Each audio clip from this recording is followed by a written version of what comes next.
해외에서 한국 영주권에 대한 관심이 점점 많아지고 있는 지금, 미국인이 한국이 고향 같다며 가족 이주를 고려하고 유럽인들이 한국에서 아이를 키우고 싶다고 말한다는데요.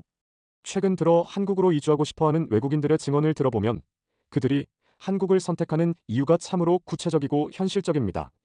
이들은 한국의 뛰어난 안전성과 교통 시스템, 그리고 의료 인프라와 도시 환경을 가장 큰 매력 포인트로 꼽고 있습니다. 특히 인상적인 것은 한국의 낮은 범죄율과 사람들의 친절함을 언급하는 목소리들입니다. 더 나아가 많은 외국인들이 한국 사회에서 자신의 재능을 더욱 인정받을 수 있다는 점에 큰 매력을 느끼고 있다고 말하고 있습니다. 이러한 현상이 단순한 소문이나 개인적인 경험담에 그치는 것이 아님을 보여주는 것이 바로 공식 통계입니다. 실제 법무부 자료를 살펴보면 그 증가세가 얼마나 놀라운지 확인할 수 있습니다. 2024년 말 기준으로 영주 자격 비자를 가진 외국인은 무려 20만 2,968명에 달했습니다. 이는 전년 대비 9.5%나 증가한 수치입니다. 구체적인 추이를 보면 더욱 놀랍습니다. 2020년 16만 947명이었던 영주 자격자가 2021년 16만 8,118명, 2022년 17만 6,107명, 2023년 18만 5,441명으로 꾸준히 상승세를 보이다가 2024년에는 20만 2,968명으로 20만 명을 돌파한 것입니다. 불과 4년 사이에 4만 명 이상이 증가했다는 것은 정말 주목할 만한 변화라고 할 수 있겠습니다. 더욱 놀라운 것은 OECD 발표 자료입니다. 한국은 OECD 국가 중 이민 증가율이 50.9%로 2위를 기록했습니다.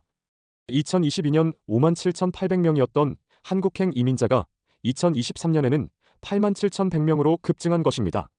1위는 영국의 52.9%였는데 한국이 바로 그 뒤를 따르고 있다는 것은 정말 놀라운 결과라고 할 수 있겠습니다. 그렇다면 실제로 한국에 거주하고 있거나 거주 경험이 있는 외국인들은 어떤 반응을 보이고 있을까요? 이들의 생생한 목소리를 들어보겠습니다.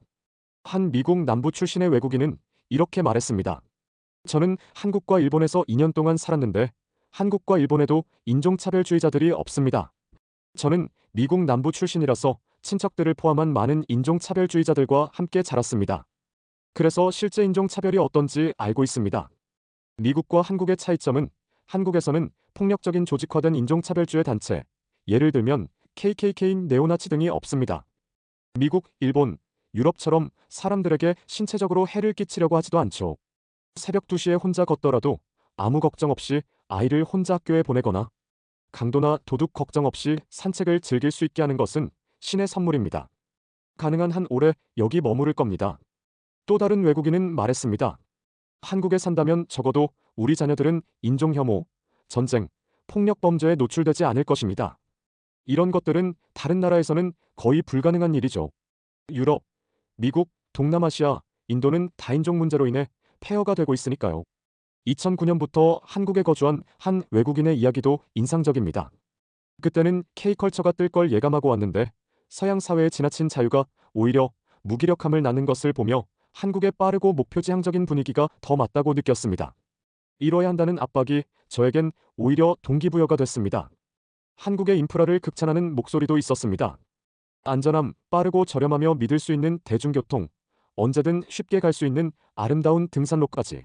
이런 것들은 한국 사람들에겐 당연한 것이지만 북미에서는 차를 유지하는데 정말 많은 비용이 들고 매일 출퇴근길에 막히는 교통 속에서 긴 시간을 보내야 해요. 물론 서울도 교통이 막히긴 하지만 인구 규모에 비해 목적지까지 꽤 빠르게 도착하는 편입니다. 그리고 제가 한국에서 진짜 반한 건 언제든 쉽게 갈 수 있는 아름다운 등산로예요. 사방이 산이고 접근성이 너무 좋아요. 사람들도 항상 친절했고 가족처럼 대해줬어요. 그래서 이 모든 것들, 안전함, 훌륭한 대중교통, 아름다운 산, 따뜻한 사람들 덕분에 한국은 정말 살기 좋은 곳이라고 느꼈습니다. 특히 감동적인 것은 한 전직 미군의 증언입니다. 2012년부터 2013년까지 한국에 주둔했는데 이제 31살이 되어 4명의 아이를 둔 아버지가 됐습니다. 한국에 가족을 데리고 다시 돌아가서 아이들을 키우고 싶습니다. 그들이 더 나은 어린 시절을 보낼 것이라고 생각해요. 미국을 포함해 제가 가본 모든 곳 중에서 한국이 가장 고향같이 느껴집니다. 곧 한국을 방문할 예정인 한 미국인도 미국은 요즘 범죄가 많아서 가끔 밖에 나가는 것도 무서울 때가 있어요. 한국이 훨씬 안전하다는 얘기를 들을 때마다 언젠가는 이곳에 살고 싶다는 생각이 듭니다라고 말했습니다. 1990년대부터 한국을 경험해온 한 외국인은 한국의 의료 서비스를 특히 그리워한다고 했습니다. 저는 1995년부터 2003년까지 잠깐 한국에 살았는데 이후 한국이 발전한 것을 보며 정말 놀랍습니다. 당시에 한국을 방문하는 외국인은 ESL 영어 교사, 미군 또는 엔터테인먼트 비자로 온 러시아 및 우크라이나 여성이라는 세 가지 범주 중 하나에 속했습니다. 저는 이후로 2년에서 3년에 한 번씩 짧게 서울로 휴가를 가곤 했는데 온갖 종류의 일을 하는 전 세계 사람들을 만났고 그들이 일자리를 찾을 수 있는 비자까지 가지고 있다는 사실에 놀랐습니다. 예전에는 사람들이 해고되거나 학원 일을 그만두면 일본으로 가서 비자를 발급받아야 했거든요. 그리고 90일마다 일자리를 찾지 못하면 일본으로 다시 되돌아가 비자를 발급받아야 했던 불편함이 생각납니다. 요즘엔 특히 한국의 의료 서비스가 그리워지는데 홍대 집 근처 동네 클리닉에서 약을 저렴하게 살 수 있었던 기억이 납니다. 미국에서는 보험료를 본인 부담으로 내라고 하는데 보험이 없으면 큰일 나죠. 정말 한국이 그립습니다.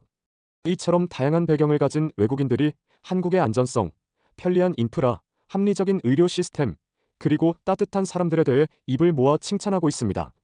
숫자로 드러나는 통계와 실제 거주자들의 생생한 증언이 일치하는 것을 보면 한국이 정말 살기 좋은 나라로 인정받고 있다는 것을 엿볼 수 있었는데요.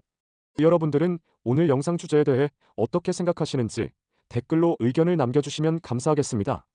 이상 한국 이슈모아 TV였습니다. 다음에도 유익한 영상 가지고 올게요. 감사합니다.